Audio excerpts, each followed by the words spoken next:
বাঘবন্দির খেলা অব্যাহত বাঁকুড়ার জঙ্গলমহলে। শনিবারের পর রবিবার প্রায় ৩০ ঘন্টারও বেশি সময় অতিক্রান্ত, হাজারো চেষ্টা চালিয়েও বন দপ্তরের তরফে এখনো কবজা করা যায়নি রানীবাঁধের গোসাইডিহির জঙ্গলে অবস্থানরত দক্ষিণ রায়ের ধর্মপত্নীকে।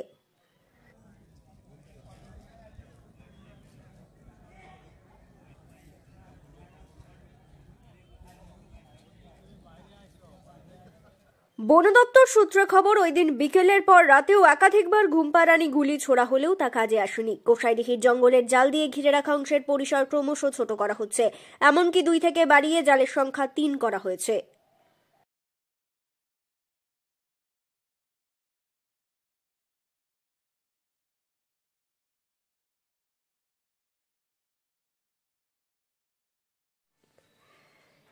এদিন গোসাইডিহি গ্রামে যান বাঁকুড়ার জেলাশাসক সিয়াদেন, পুলিশ সুপার বৈভব তিওয়ারি সহ খাতড়া মহকুমা ও পুলিশ প্রশাসনের আধিকারিকরা। বাঘিনী জিনাত যাতে প্রয়োজনীয় জল পায়, সে কারণেই জঙ্গলের একটি ডোবায় জল সরবরাহের ব্যবস্থা করা হয়েছে বলেও খবর। বাইট নেবো ওই জন্য আর কি, পরে বলছি। হ্যাঁ, কি হয়েছে কেসটা, কিসের ছবি এটা? ডিএম। ও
ব্যুরো রিপোর্ট, দক্ষিণ বাঁকুড়া দর্পণ, রানীবাঁধ।